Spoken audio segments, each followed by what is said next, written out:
Hi, good morning. This is our video presentation on our SAP drills.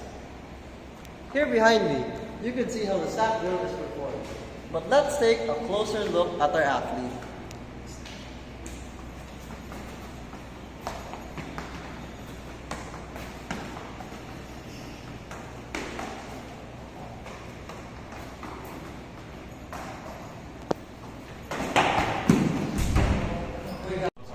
So when you do the zigzag split, guys, essentially you run across the cones, you run them across, and then you try to use your fleet footwork and agility to cross the cones.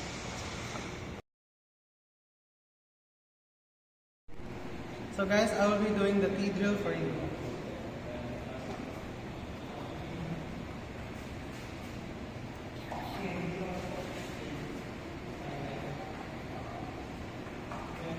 Nice. That's the T drill. So basically, how you do the T drill is first you start at the singular cone, and then go to the middle cone right here, loop to the right cone, go straight to the left cone right there, loop in the middle, and go back to the first cone. Today, I will show you the 5-10-5.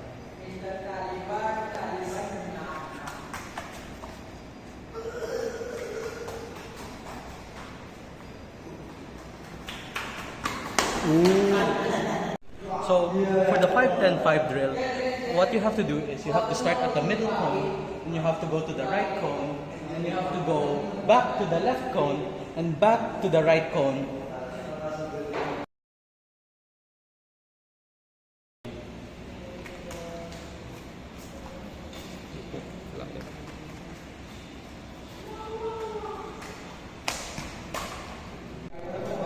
So how you do the L drill is you start here, then run to the second cone, here, and then run back, here. Then you start sprinting, run around the second cone, run around the third cone, and then pass here, and a straight shot to the last cone.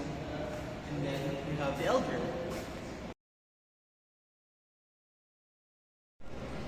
So this time we are going to do the box drill.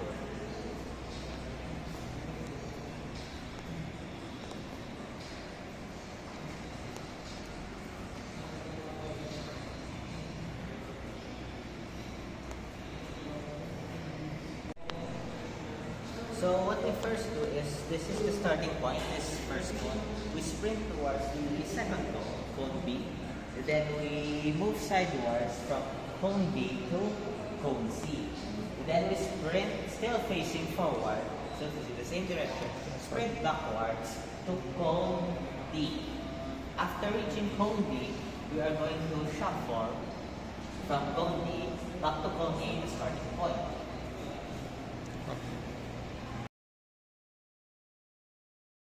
So today, guys, I will show you the X drill. Watch this.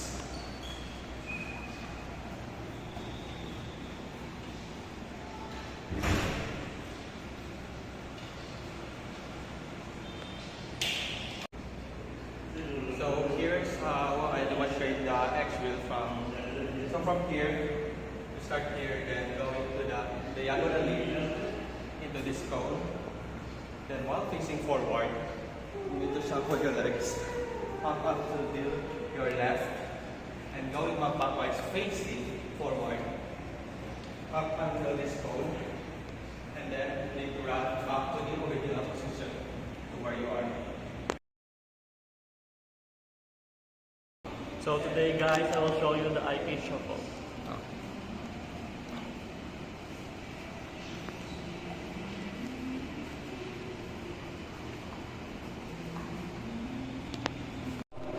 So the IP shuffle will be divided into 3 parts. The first is stepping inside, then the other foot, the second, the third, the outside.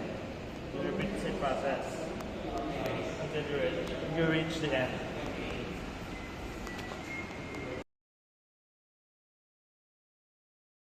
Good day everyone.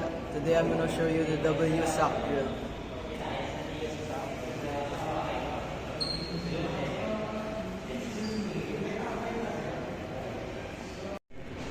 Okay guys, today I will explain to you the W sock drills.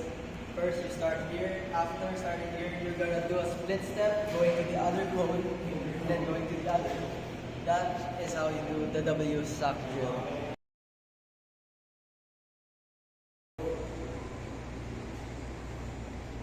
Thanks for watching, and remember, A healthy mind